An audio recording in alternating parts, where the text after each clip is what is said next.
There is a pattern in financial history so consistent, so precise, that it borders on mathematical law.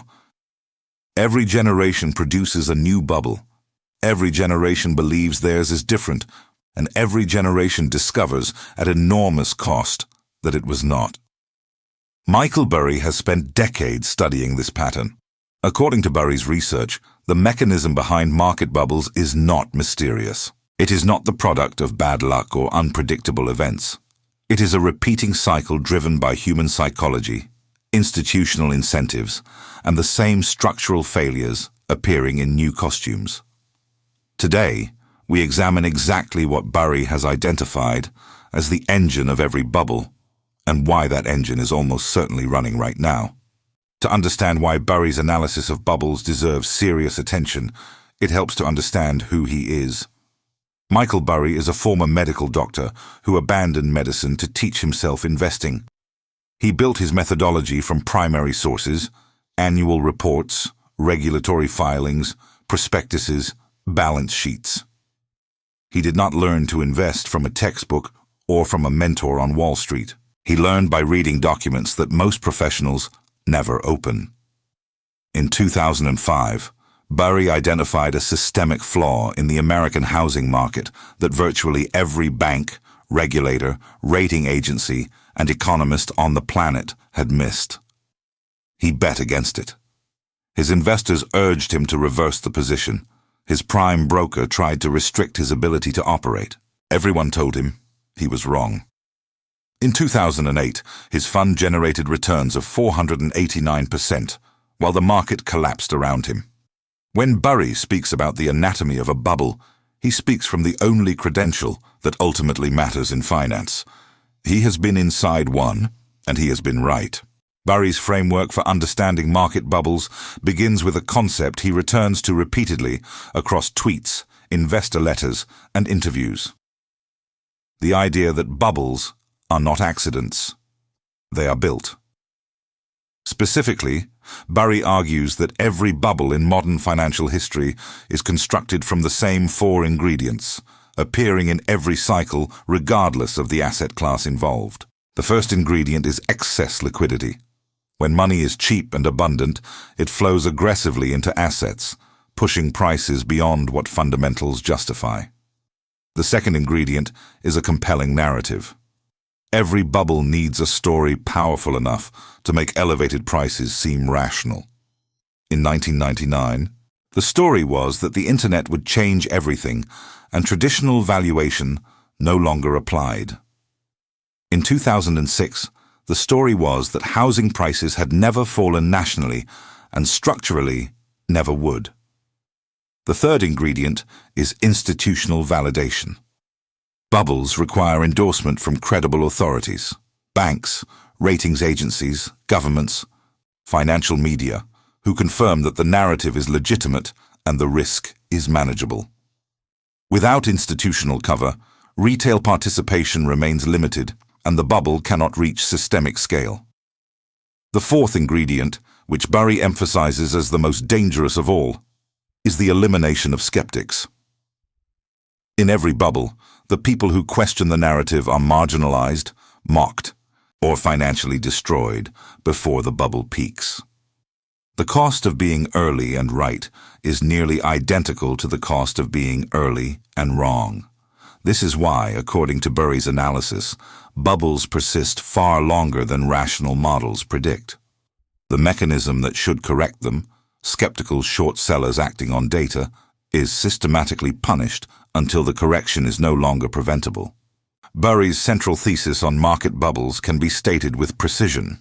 He argues that bubbles return in every generation, not because investors forget the last one, but because the structural conditions that produce bubbles are never dismantled between cycles. Cheap money flows in. Narratives emerge to justify rising prices. Institutions validate the narrative because they profit from the flow of capital. Skeptics are silenced. Prices rise beyond any rational anchor. And then, when the specific trigger arrives, a rate change, a credit event, a sudden liquidity withdrawal, the repricing is catastrophic precisely because it was delayed so long.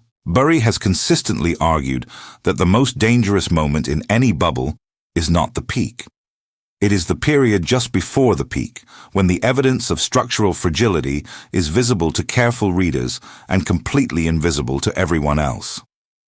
That period, according to Burry's framework, describes the present moment with uncomfortable accuracy. The first mechanism Burry identifies in every bubble is the role of central bank policy. Burry has argued consistently that artificially low interest rates are not a neutral economic tool. They are a bubble accelerant. When the Federal Reserve holds rates near zero for extended periods, it does not simply make borrowing cheaper. It forces capital out of safe, low-yield instruments and into progressively riskier assets in search of return.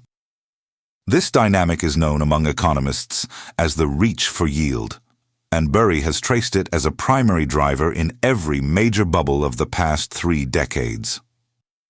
In 2001, the Federal Reserve cut rates aggressively following the collapse of the dot-com bubble.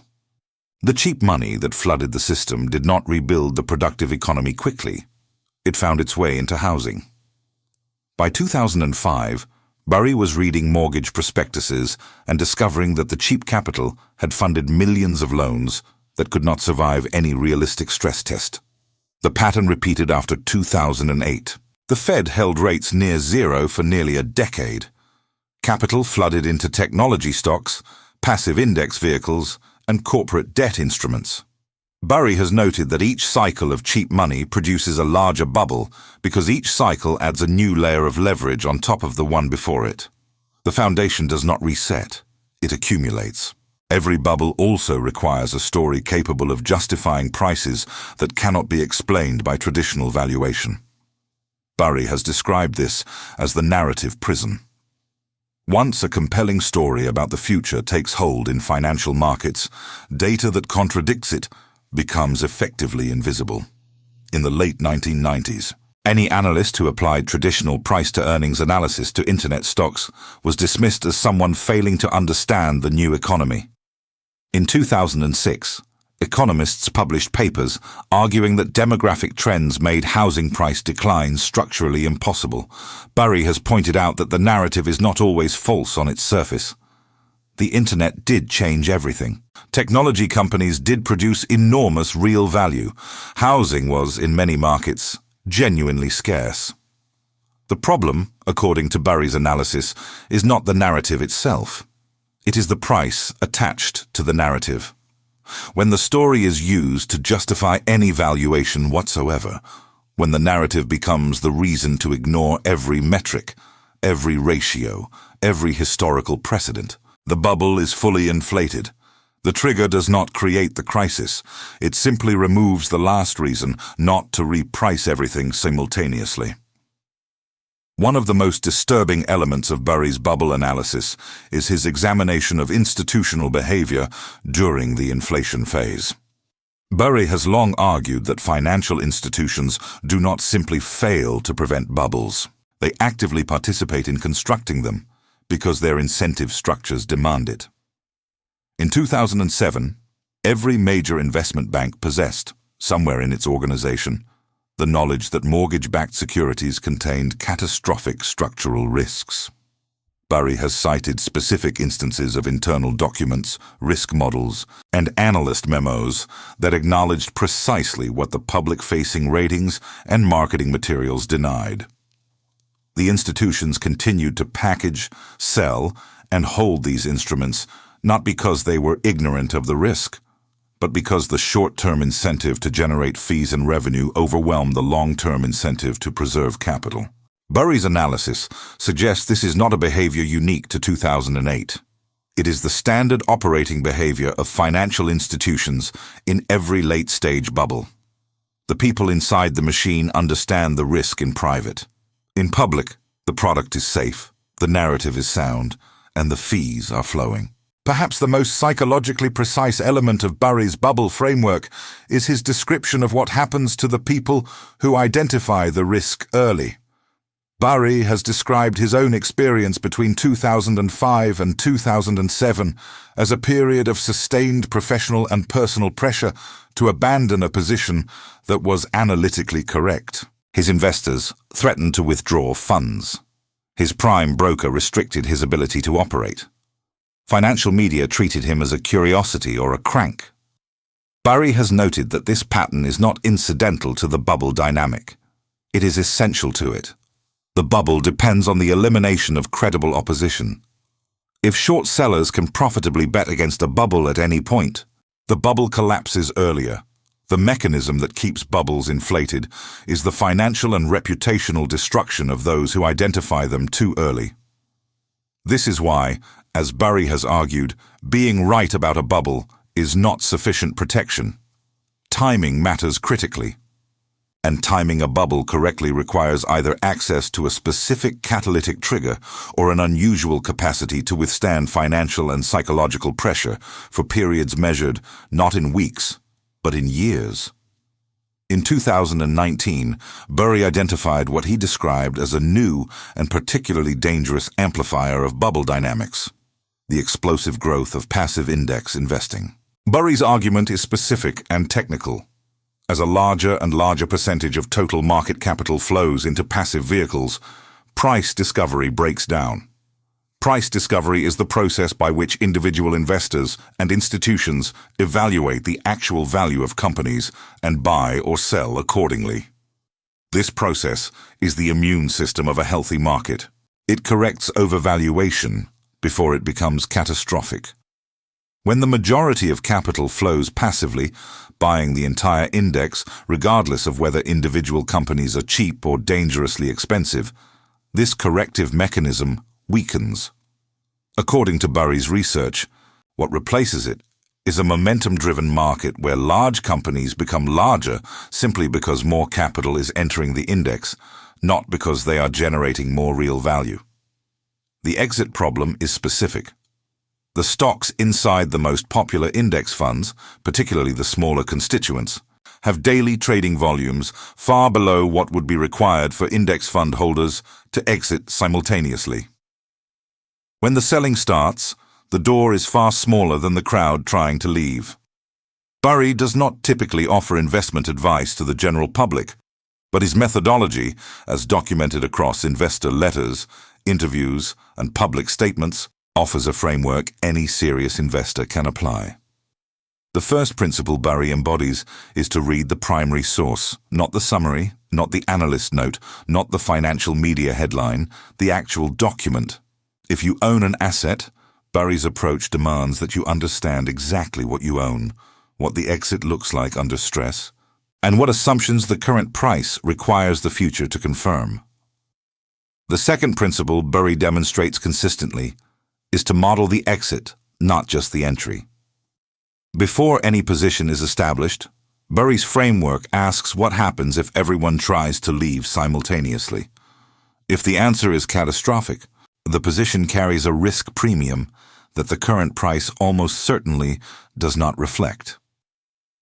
The third principle, and perhaps the most psychologically demanding, is to maintain independent analysis in the face of consensus pressure. Burry's record from 2005 to 2008 demonstrates that being analytically correct and being completely alone in that analysis are not incompatible. They are, in fact, often identical conditions. The crowd is not wrong because it is the crowd. It is wrong, in Burry's experience, precisely at the moments when it is most confident, most uniform, and most hostile to dissent. Today we have examined Michael Burry's framework for understanding why market bubbles are not accidents. We trace the 4 structural ingredients Burry identifies in every cycle: excess liquidity, narrative construction, institutional validation, and the systematic elimination of skeptics. We examined how passive investing has added a powerful new layer of fragility to the existing pattern. And we followed Burry's argument that the repetition is not a failure of memory. It is a structural output of a financial system whose incentive architecture has not fundamentally changed between crises. Burry's record does not guarantee that his current analysis is correct. It guarantees that his methodology is worth understanding. The question Burry's work leaves with every serious investor is the same question he posed to himself in 2005. Are you reading the documents? Are you modeling the exit? Are you prepared to be alone and right for longer than feels reasonable? Thank you for watching.